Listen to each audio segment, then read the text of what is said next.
Howdy, y'all. Today is another year of Halloween.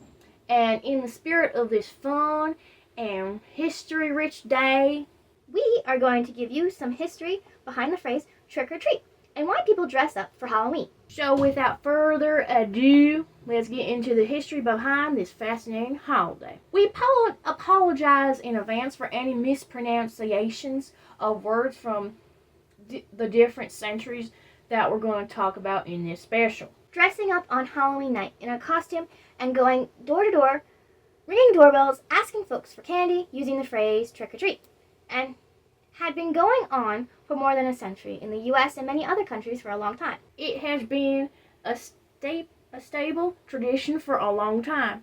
Its roots have murky traces from ancient Celtic festivals, early Roman Catholic holidays, medieval practices, and even British politics.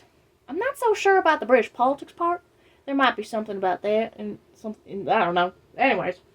Ancient origins of trick-or-treating for Halloween have roots dating back to the ancient pre-Christian Celtic festivals of Samhain. I might be Celtic festival of Samhain. It was actually celebrated on October 1st.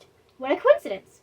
Those very same Celts who lived 2,000 years in the area which is now known as Ireland, the UK, and northern France, believed that the dead returned to Earth on the day of Samhain. I apologize if I mispronounced that word, and so does Aja. On that day, which they held as a sacred night, would have people gather together, light a bonfire, offer sacrifices, and pay respect and homage to the dead.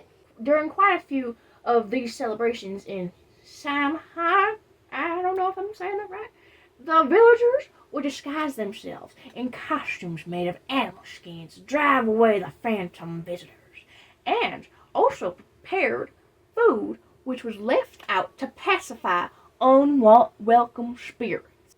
In later centuries, a custom that dates back to the Middle Ages, it is a custom that could be seen as the earliest accident or form of trick-or-treating. It was known as mumming.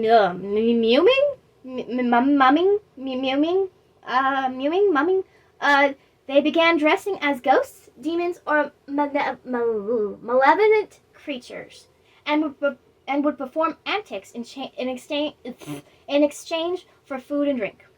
Kinda like asking for a treat, huh? Okay, let's skip to a few centuries later. Don't worry, you can check out the link in the description to check out more about the history on your own if you want. We're just going to use the cool basic information to give you an idea of how this tradition came to be. In the 9th century, Christianity had made its spread to Celtic lands and blended into the old pagan rites of the past, mixing the new with the old. In Scotland and Ireland, in that century, there was a cool little thing that could be considered the predecessor for tricking from the phrase trick or treat. The young people took part in a tradition called goosing,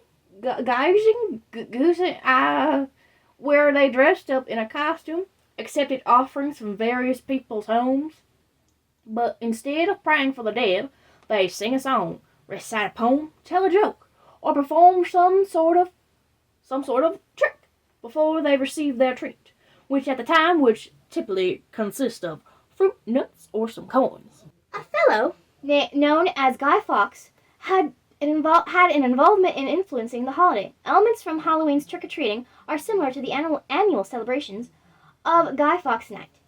Children dressed up, wearing masks, and carried effigies, begging for pennies. You should look at the website we used to read more about the Guy Fawkes influence on Halloween. It's pretty interesting. From Guy Fawkes' influence on Halloween to a large number of Irish fleeing from the Irish potato famine in the 1840s, those two had a hand in popularizing the holiday in America. By the early 20th century, the Irish and Scottish communities had revived the old world traditions of soling and gouging in the U.S. And by the 1920s, pulling pranks was was the activity of choice for youngins of the rowdy American youth. By the time the Great Depression rolled around, the prank problem was a bigger issue. Halloween mischief became a day which developed into vandalism, physical assault, and unpredictable acts of violence. There was one theory that suggested excessive pranks on Halloween led to the widespread adoption of the organized community-based trick-or-treating tradition in the 1930s. But that ended when World War II came about. Because of rationing of foodstuffs caused candy companies to ration out their sugar, so there was less candy handed out during Halloween. Post-war, and during the baby boom, trick-or-treating reclaimed its place in Halloween traditions in the 20th century, and trick-or-treating became a common practice in millions of American cities and newly built suburban homes. Candy companies were no longer restrained by war rationing, so they capitalized on that fact that they could make more candy and use more sugar in their products. They launched specifically marketed products aimed at Halloween. Nowadays, in the 21st century, Americans spend an estimated $3.1 billion on candy just for Halloween, according to the National Retail Federation. The day itself is America's second largest commercial holiday. Personally, I think a lot of people find this holiday to be their favorite day, so which adds to it being the second largest commercial holiday. And here is a fun tidbit about the holiday. Although it is unknown precisely where and when the phrase trick-or-treat was coined, the custom had been firmly established in American popular culture by 1951. When trick-or-treating was depicted in the Peanuts comic strip in 1952. Disney produced a cartoon called Trick or Treat, featuring Donald Duck and his nephews, Huey, Dewey, and Louie.